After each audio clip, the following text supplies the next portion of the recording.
waliwo omukyala Bobi Wine ng'agenda e Nakasongola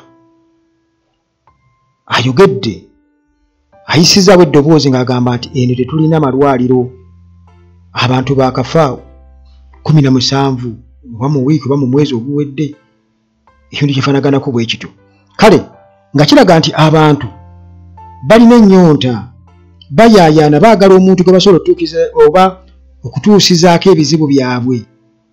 gwe basobola okutuukirira ne bayisaawo amaloboozi gaabwe ne gawulirwa nga tewali byakwejubisanga bwe kibadde emyaka 40 mu gavumenti ya General Museveni ng'ebintu byakulimba kujubisa bujubisa buli wamu. Kakati munnange mukyala ayogedde era abadde n'ensonga ze zaayisaawo nga n'agamba baliwa abadde agamba bano ab'amawulire ababeerako abaweereza ze live Bobi Wine buli walaga bw'atyo n'ayisaawo era abadde mutuufu okubeera ng'ayisiza kwabo kubanga eddoboozi liyiseewo nti wabigambye naye abiyisizaawo tetulina malwaliro abantu bakafa 17 eno mu bbanga ttono eriyise ebyo byonna General Museveni tasobola kubeera ng'abitegeera bw'asirikayo nabbanja bw'ajja mugamba nga ntuuseeyo mu ddwaliro mugamba waliyo omusawo omu naye abadde talina gwakolako bw'ayinza okubagamba naye bayinza okuba nga nabo beetamwa dda kubanga teri ddagala bagende bakoleyo ki. Kakati omukyalo ono ayogedde ensonga n'agiyisaawo kyongera okulaga obulumi bw'abantu tulabye Bobi Wine yonna gy'alaga ng'abaana bamulaajalira tetusoma tuyambe bannange. Mama ina ensonga agambira tewali ddwaliro lyonna mu mwezi gumu agambira bafiddwa bannakyalo 10.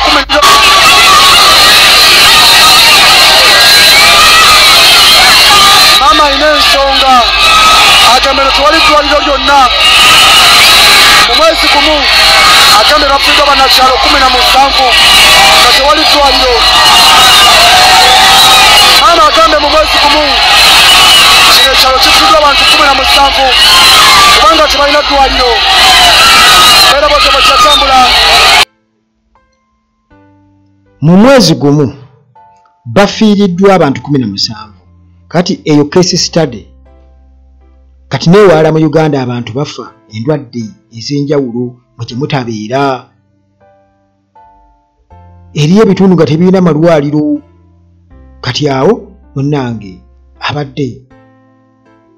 ayolekera ali Luweero ayolekera Nakasongola eyo yembeera eriyo muganda wange yembeera eriyo. Kakati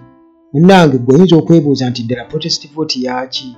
lwaki abantu bakuŋŋaanira ennyo ku Bobi Wine kubanga buli walaga abantu bamuwaaniriza nnyo abasirikale bo byabaweddeko dda era ndowooza kirabika okuteeka ku kampeyini za Robert Kyagulanyi Ssentamu ng'oli musirikale oteeka okubanga wakolamukko ku kanyama era nga ddala oli fiiti so si bano muganda wange bitwala by'egyo bye baafulumiza mu barracks eri ekakiri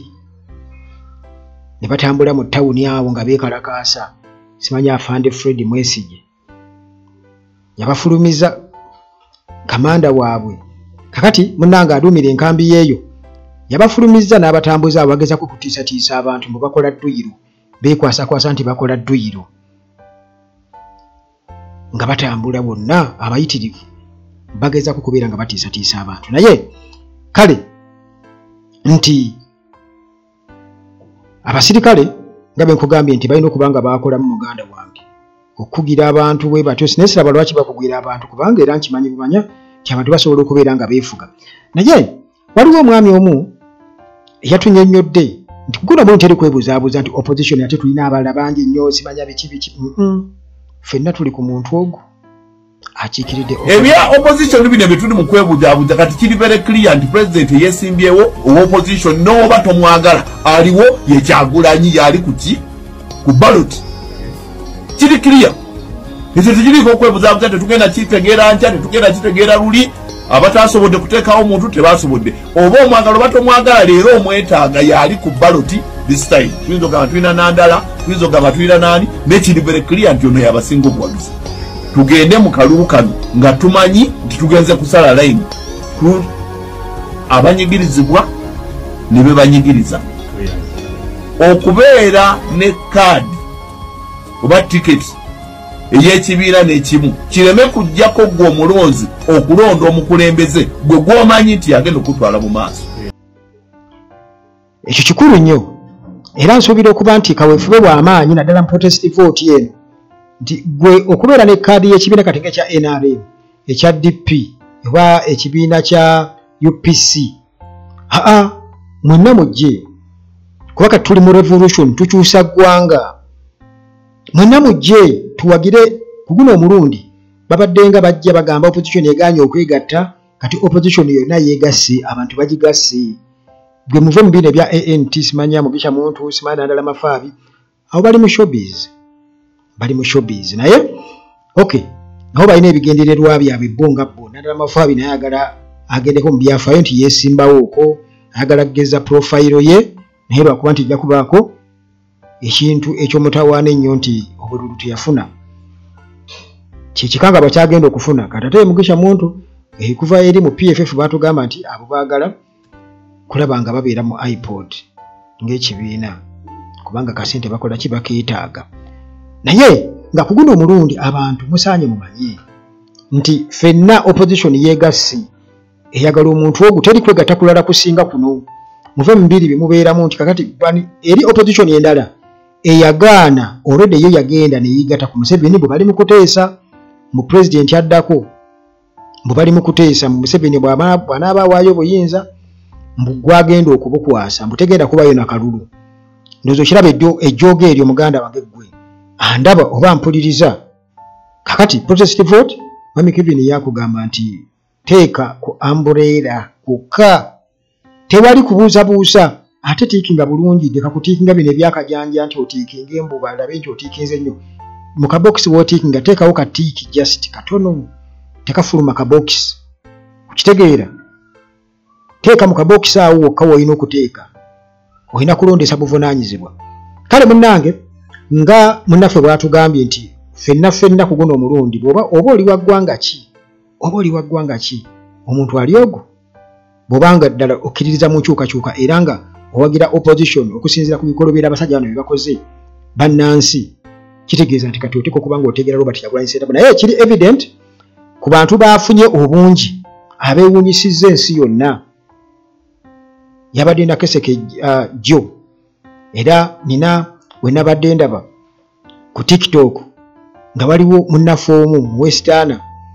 nga abakanye ne live we had a program nga yabadde akasazeemu n'akateekayo ku TikTok